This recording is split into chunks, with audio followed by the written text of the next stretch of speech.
आरोही विहान को इस तरह अपने पास आता देखकर डर के मारे पीछे मुड़ जाती है और अपना सामान पैक करने लगती है। विहान आरोही के डर को भांप लेता है और वो उसे एकटक देखता रहता है। कुछ समय में आरोही अपना सामान पैक करके विहान की तरफ घूमती है और उसके सामने चुटकी बजाकर कहती है, हेलो मिस्टर अकड़ू, अब क्या तुम मुझे मेरे घर तक ड्रॉप कर दोगे? क्योंकि मैं चलकर तो वहां जा नहीं सकती हूँ और तुम्हारे उस दिन टक्कर मारने की वजह से मेरा वॉलेट भी खो गया, तो अब तुम्हारी रिस्पॉन्सिबिलिटी बनती है मुझे घर ड्रॉप करने की। आरोही की ये बात सुनकर विहान उसको एक लुक देता है और फिर वो करण की तरफ देखकर कहता है, इस आफत की पुड़िया को उसके घर तक छोड़कर आओ। इतना कहकर विहान वार्ड से बाहर निकल जाता है। विहान के जाते ही करण स्माइल के साथ आरोही की तरफ अपना हाथ बढ़ाते हुए कहता है, हेलो मैडम, मेरा नाम करण है और मैं विहान सर का असिस्टेंट और उनका जूनियर दोनों ही हूँ। जिसके जवाब में आरोही भी हंसते हुए उसे हैंडशेक करती है और फिर पूछती है, ये जो तुम्हारा कैप्टन है कभी हंसता नहीं है क्या? जब देखो तब राक्षस की तरह अपना मुंह बनाए रखता है, राक्षस कहीं का। आरोही की इस बात पर तो करण भी हंस पड़ता है और वो हंसते हुए ही कहता है, मैडम आप उन्हें राक्षस मत कहिए, वो तो राक्षसों के भी देवता हैं। पूरे इंडिया में उन्हें डीमन राजा के नाम से जानते हैं और उनके नाम से ही लोग थर थर कांपते हैं। वैसे मैडम आप इस दुनिया में पहली इंसान हैं जिसने इस डीमन के साथ ऐसे बात की है। करण की इस बात पर आरोही हंसते हुए करण से कहती है, ऐसा सड़ा सा मुंह हमेशा बनाए रखेगा तो लोग तो इससे डरेंगे ही ना, डाकू राक्षस कहीं का। और क्या कहा तुमने? हाँ, डीमन राजा, इसके लिए यही नाम परफेक्ट है, इसकी पर्सनालिटी पर सूट करता है, घमंडी कहीं का। अपने कैप्टन के बारे में ये सारी बातें सुनकर करण को हंसी भी आ रही थी और साथ ही साथ वो आरोही को ऐसे देख रहा था जैसे उसे उसकी मंजिल मिल गई हो।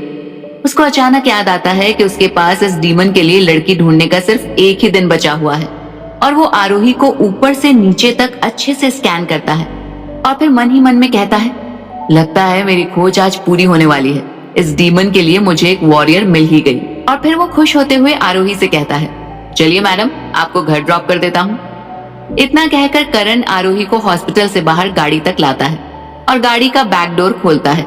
जैसे ही वो डोर खोलता है तो उसकी डर के मारे हालत खराब हो जाती है और वो थर थर कांपने लग जाता है, क्योंकि गाड़ी के अंदर डीमन राजा बहुत ही गुस्से के साथ करण को घूर रहा होता है, जिससे करण की हड्डी में कपकपाहट होने लगती है और करण के पांव जमीन में टिकते ही नहीं है। वो लड़खड़ा कर गिर पड़ता है। करण को गिरता देखकर आरोही सामने की तरफ देखती है तो वो भी हड़बड़ा जाती है, क्योंकि विहान उसे भी बहुत ही गुस्से में घूर रहा होता है। आरोही की डर के मारे हालत खराब होने लगती है, लेकिन उसे फिर भी घर तो जाना था, तो आरोही अपने डर पर काबू पाती है और बैक सीट पर बैठ जाती है। गाड़ी में बैठने के बाद जब आरोही अपना सामान चेक करती है तो उसे अचानक याद आता है कि वो अपना मोबाइल हॉस्पिटल के रूम में ही भुलाई है। वो उठकर जाने ही वाली होती है कि तभी विहान उसका हाथ पकड़ लेता है और गाड़ी चलाने को बोलता है।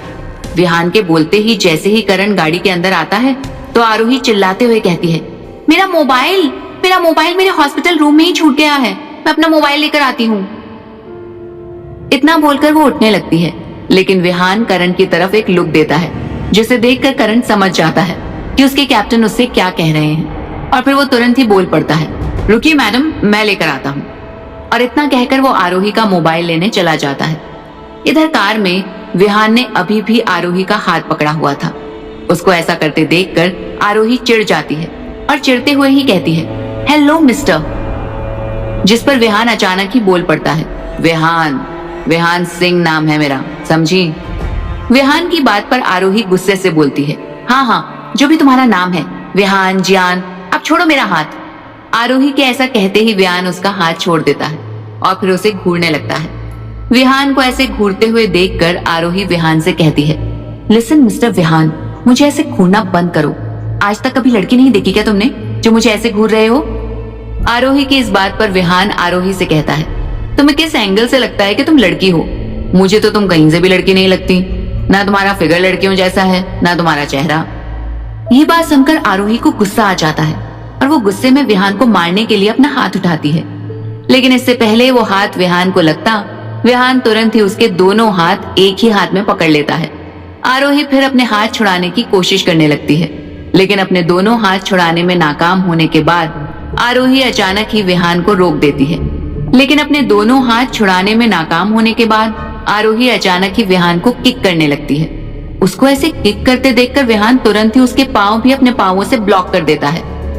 फिर अपने हाथ पाँव ब्लॉक होने के बाद आरोही चिल्लाते हुए विहान से कहती है, यू मिस्टर लीचड़ आदमी, तुम्हारी हिम्मत कैसे हुई मुझे छूने की भी। लेकिन इसके आगे आरोही कुछ कह पाती, विहान अचानक ही उसे किस कर लेता है, जिससे आरोही की आंखें बड़ी की बड़ी हो जाती हैं। वो खुद को छुड़ाने की कोशिश करने लगती है, लेकिन वो खुद को छुड़ाने में नाकाम रहती है। विहान इतना वाइल्डली उसे किस कर रहा होता है कि आरोही को सांस लेने में दिक्कत होने लगती है। लेकिन विहान बिना कोई परवाह किए उसके लिप्स पर बाइट कर देता है, जिससे आरोही बहुत ही अनकंफर्टेबल हो जाती है और उसका चेहरा लाल हो जाता है। अब ये कहना मुश्किल था कि आरोही का चेहरा किस करने की वजह से लाल हुआ है, या गुस्से से या फिर शर्म से। 5 मिनट बाद विहान आरोही को छोड़ देता है और दूर धकेलते हुए ऐसे दर्शाता है जैसे उसने कुछ गलत नहीं किया है। लेकिन उसकी ऐसी हरकत से आरोही का पारा 7वें आसमान में पहुंच चुका होता है और वो भयंकर गर्जना करती हुई कहती है, तुम्हारी हिम्मत कैसे हुई मुझे किस करने की, मैं तुम्हें। लेकिन इससे पहले कि आरोही कुछ और कह पाती, विहान दोबारा उसे किस कर लेता है और इस बार की किस इतनी डीप थी कि आरोही को मानो ऐसा लग रहा था कि विहान उसके मुंह से उसकी पूरी जिंदगी ही खींच रहा है।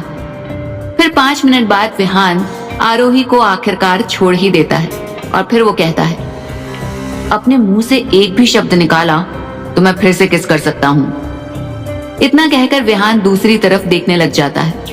विहान की ऐसी हरकतों से आरोही बहुत ही गुस्से में आ जाती है, लेकिन वो सिर्फ अपना मन मारकर ही रह जाती है और फिर मन ही मन में विहान को गालियां देते हुए कहती है, घटिया इंसान, राक्षस कहीं का, इसकी हिम्मत भी कैसे हुई मुझे किस करने की।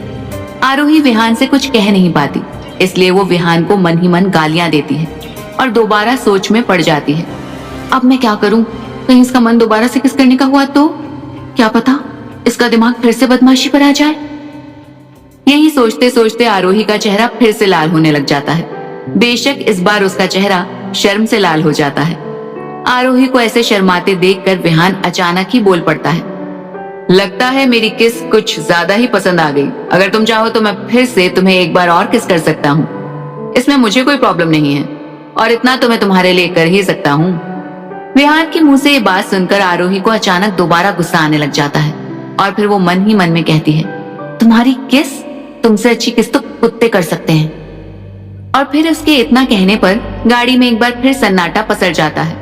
कुछ ही देर में जब करण आरोही का मोबाइल लेकर वापस आता है तो वो कार का ऑकवर्ड साइलेंस देखकर बैक मिरर में देखता है। जैसे ही वो मिरर में देखता है तो वो कुछ ऐसा देख लेता है जिससे उसकी आंखें हैरानी से बड़ी बड़ी हो जाती हैं। करण बैक मिरर में देखता है कि उसके कैप्टन के होठों पर लिपस्टिक लगी हुई है और उसके बगल में बैठी हुई लड़की के होठ सूजे पड़े हैं। ये सब देखकर करण अपने मन में ही कहता है, कैप्टन जो हमेशा लड़कियों से दूर भागते फिरते हैं, आज वो क्या कर रहे थे इस गाड़ी में, कहीं आज सूरज पश्चिम से तो नहीं निकला। ये सब सोचते सोचते वो मिरर में देख ही रहा होता है कि अचानक उसकी नजरें विहान के कोल्ड एक्सप्रेशंस पर जाती हैं, जो गुस्से से उसे घूर रहा होता है। विहान को ऐसे ही घूरते देखकर करण अचानक हड़बड़ा जाता है और हड़बड़ी में ही वो गाड़ी इतनी तेजी से स्टार्ट करता है कि गाड़ी में एक जोर का झटका लगता है, जिससे आरोही उछलकर विहान की गोद में जा गिरती है। खुद को विहान के ऊपर देखकर आरोही का चेहरा एक बार फिर से लाल होने लगता है और फिर वो खुद को सही से एडजस्ट करती है। तभी एक खतरनाक आवाज गाड़ी में गूंज जाती है, लगता है अपने लिए एक नया असिस्टेंट रखना ही पड़ेगा, क्योंकि मुझे लगता है कि अब तुम इस लायक भी नहीं बचे हो कि तुम मेरे साथ रह सको। विहान ने ये सब इतना कोल्डली कहा था कि करण के साथ साथ आरोही भी कांपने लग गई थी। तभी करण अपने आप को फटाफट से ठीक करता है और फिर गाड़ी आरोही के घर की तरफ दौड़ा देता है। कुछ ही देर में वो सभी लोग आरोही के घर पर पहुंच जाते हैं। आरोही तुरंत ही गाड़ी से बाहर आती है और अपना सामान लेकर घर के अंदर भाग जाती है। विहान बस पीछे से उसको देखते रहता है और करण से कहता है, चलो गाड़ी बेस कैंप की तरफ ले चलो। लेकिन इससे पहले वो लोग जा पाते, विहान की नजर अचानक किसी चीज पर पड़ती है और वो तुरंत ही करण को गाड़ी रोकने के लिए बोलता है। आखिर ऐसा क्या देख लिया था विहान ने? क्या आरोही इस किस का बदला विहान से लेगी, या ये एक शुरुआत है प्यार की?